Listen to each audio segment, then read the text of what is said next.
Hey,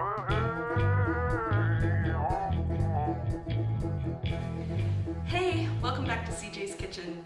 Today I'm going to make some English muffins using sourdough starter. My sister showed me how to make these over the 4th of July weekend with the starter that she gave me at Mother's Day. And they were really good. I don't think I'll ever want store-bought English muffins again. So here's how this works. So you start with 1 cup of your sourdough starter. I have a 1/2 cup measuring cup here. I'm just going to measure out. I already fed my starter this morning. And it's nice and bubbly and it smells really good.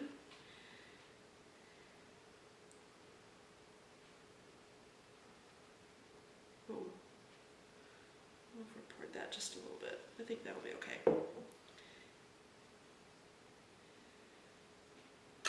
And to this, I'm going to add this is 2/3 cup of milk and a 1/3 cup of butter. I've microwaved the butter for just 30 seconds, or the whole thing for 30 seconds. It softens the butter, but you don't want it completely melted. That's what's gonna give it those airy spots in it, and all the bubbles and crags that make English muffins what they are. I'm gonna add 1 teaspoon salt. And even though you have an active sour starter, we're also adding some yeast. And that's also 1 teaspoon. And finally, well, not finally, we also have to add flour, but we're going to add 1 tablespoon of honey. It could also be sugar, just whatever you have on hand. Last time we used sugar because I didn't have any honey, but I know my sister always uses the honey, and hers were really good too, so just a tablespoon. So these are really great. You make it ahead the day before, the dough, and you let it sit and ferment overnight, and then in the morning you finish them off. And so I'll record that step tomorrow morning. Last but not least, we're going to add a cup of flour to this. Stir that around and get everything incorporated before I add the flour. This makes a really nice soft dough. Very nice to work with. So just stir it until everything's incorporated, and it should start to form a soft ball of dough. So now I'm just going to cover it with saran wrap and set this aside until morning, and I'll finish them up then. Good morning! So it's Sunday morning and our sourdough English muffin dough has been fermenting all night. It's doubled in size and it's ready to be finished. So I'll show you how to do that. Let's get started. So I have a few things here to help me finish this process. The first thing is this semolina flour. You can also use regular flour, but when we did these on the 4th of July, I just happened to run out of flour, and this was what I had on hand. And we ended up mixing about a 1/4 cup of it into the dough, and then we used it for dusting, and it worked out really well. We didn't have to use any cornmeal for dusting when we actually cooked them, but you can totally do that if you use regular flour. But if you happen to have semolina on hand, it worked really great. It offered a nice texture, and it did a great job of the dusting, and I didn't have to add anything else, which was fine with me. So that's this in the bowl. I thought it'd be easier in case my hands get messy to have that handy rather than have to handle the package. So I'll be able to just scoop it out with my hands or a measuring cup as needed. So I do have a 1/4 cup measuring cup. I don't really need to actually measure, I just want to make sure I don't overdo. I have my rolling pin, so we're going to be rolling these out. And last but not least, I have this round cookie cutter. This is out of a nested set, and it's the largest one. It's probably, I'm going to guess that it's about 3 inches in diameter, or maybe 2.5. So anyway, it's a good size. It's kind of exactly what the size that you'd expect from an English muffin. And last but not least, here's our dough. Just gonna uncover it. So it's been fermenting all night, or since yesterday afternoon when we finished mixing it up. And you can see, I'm going to zoom in, you can see that it's, look at the bubbles. I just think that is really cool. So it has definitely doubled in size. It's looking really good. And so I'm thinking it might be a little on the sticky side, so we'll see. Hopefully we don't have to add too much to it. So we'll get it laid out and rolled out and cut. And so we'll do that next. So I'm going to start with dusting my surface with some of this semolina flour. I'm going to try not to add too much, but we don't want it to stick to the board. And then I'm going to turn the batter out. It's really, really wet. I have a feeling that it needed maybe just a little bit more flour when I mixed it yesterday, but that's okay. We'll add what we need using the semolina, and it'll be just fine. Look at that. So, really messy fingers. I'm gonna just wash off really quick so that I don't get this dough all over my hands while I'm trying to get some more semolina. So I'll be back. Okay, so I'm gonna put a dusting for now right on top. It's a pretty healthy, it's almost the full quarter cup. And I'm just gonna knead that in. I can see I should have grabbed my bench scraper because this is just goopy. I'm not sure if I made a mistake in the recipe or what. I don't remember it being this goopy and wet when I made it with my sister. So I might have to consult the recipe, and if I made a mistake, I might have to just try this again for you on another day. Okay, so I ended up putting it back in the bowl and working quite a bit more semolina into it, and I actually realized probably what the issue is my starters probably got a lot higher moisture content than I had over the 4th. I hadn't done a whole lot of baking with it, and then we hit it really hard over the 4th, and I've been building it back up. And this is the first time I've made anything with it since then. And I don't measure anything when I make it. I just eyeball everything. So anyway, it's a lot nicer now. It's a little more handleable. I'm gonna try not to work really any more into it. We're just gonna pat it out into a disc, and we're going to sprinkle it now with semolina. Semolina has a really nice texture. It's kind of like really fine sand. So I'm going to put a little on my rolling pin, which you can see it doesn't even really cling to the pin. And I'm just gonna gently roll it out a little bit so you're kind of looking biscuit-like. I want it about a 1/2 inch thick, so it doesn't take much. And then we're gonna just cut these out, and then we'll roll the pieces that are left.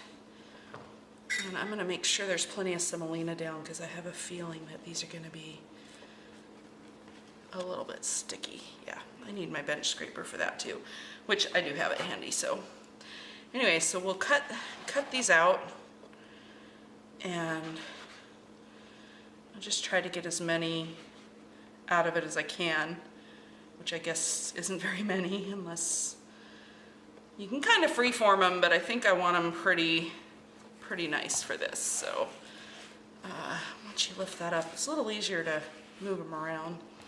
And I'm just using the top half of my board to let these sit. So I'm just gonna pull this together into another loose ball. And a little more flour down, and do it again. So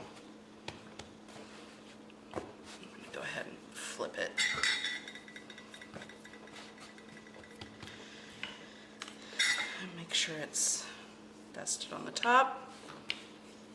Roll it out a bit. And it doesn't have to be perfect, but a couple more. And then your last one, you'll probably just need to hand form, but I might be able to get 2 more out of this one, so we'll see. Cut one and maybe hand form one. Just probably bordering on overworking the dough at this point, but I'm so paranoid about it sticking that I'm maybe getting a little carried away. A little more semolina.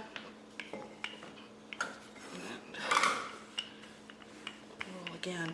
You could also switch to a smaller cutter at that point if you wanted to, or you could make them smaller in the first place. So that one's a little thin, so I'm just gonna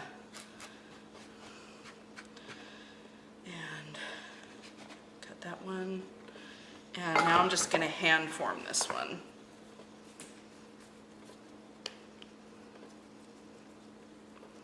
So just kind of roll it back into a ball, a little more flour on it, top and bottom, and even the sides a little bit. And I'm just gonna flatten it out a little with the rolling pin, and that's perfect. So what we want now is we're just gonna let these sit for 30 minutes, and then we will cook them on the griddle. So I'm just getting them nicely coated with the semolina at this point. You normally see cornmeal, but like I said, I just kind of like the semolina a lot. And plus I have it in the house, and I have cornmeal too, but I don't go through semolina very fast. So I'd rather, you know, kind of use it and have it for that. So being a little rough on them, but I think it'll be okay. So you don't need to cover them or anything. You just let them sit 30 minutes and then they can go. We'll preheat the griddle and finish them up. So the prepared muffins have been sitting for 30 minutes and they've risen a little bit, and I'm just gonna put them right on the preheated griddle. You want your griddle at medium to medium-low heat setting, and you're just using a dry griddle, no butter, no oil. You can also use, I think I mentioned earlier, a cast iron skillet would be fine. This is kind of perfect. This griddle works really well because I can get them all on here at once. So the semolina's helping coat it to keep it from sticking. I'm just gonna adjust the position a little bit so there's a little room around them. And so the idea is that you want them to cook kind of low and slow, because you want to make sure that the middle is going to get cooked through. If for some reason you find that they're a little doughy in the middle after they're finished, you could split them and toast them, and that would finish it up for you, or you could pop them under a broiler. Either way, the toasting process, if you're into toasting them on a regular basis, would probably take care of the issue. But we didn't have any problem. All of ours were done. I suppose if you rolled them a little on the thick side or something, then that could be what happens. So these are going to take a few minutes to brown on each side, and then we'll... So I've been checking these, and a couple of them are ready to flip. So just gently hope these are showing up well in the shot, but they're nicely browned. Looking really good. Trying not to handle them too much with my hands, because I notice it's kind of causing them to cave in a little wherever I touch them, so it's just such a light, airy dough. So the last few here aren't quite browned enough. And I gotta tell you that the aroma in here is awesome. You can really smell the sour, the tart, the tanginess of the sourdough. You can definitely tell that these are gonna be really good. So once these come off, we're gonna split them with a fork. I'm hoping I can get a good shot of that to show you how that works. It's actually pretty cool. I was really surprised. It works great.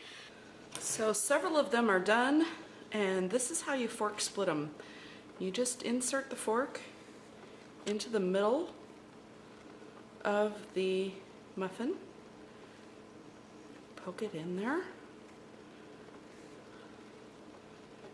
and you go all the way around.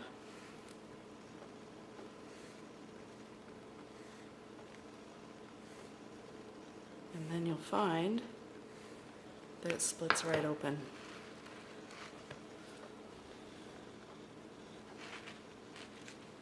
Isn't that just gorgeous?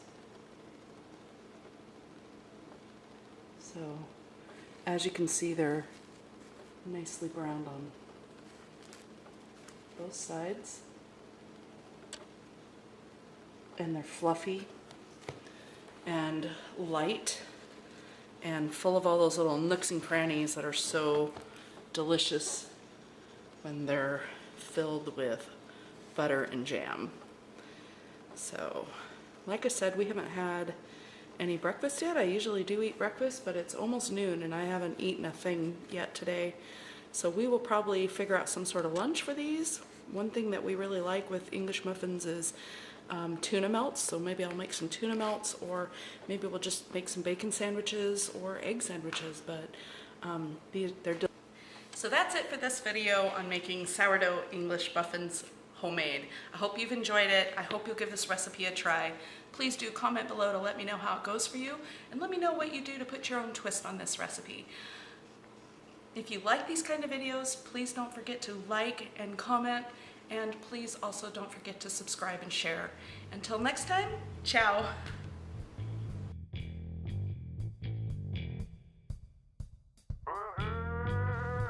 So we decided we wanted breakfast sandwiches with these, and I just couldn't resist sharing with you how they came out. So we have our farm fresh eggs, some bacon, and some cheese on there with our homemade English muffins. I can hardly wait to take a bite. So, bye!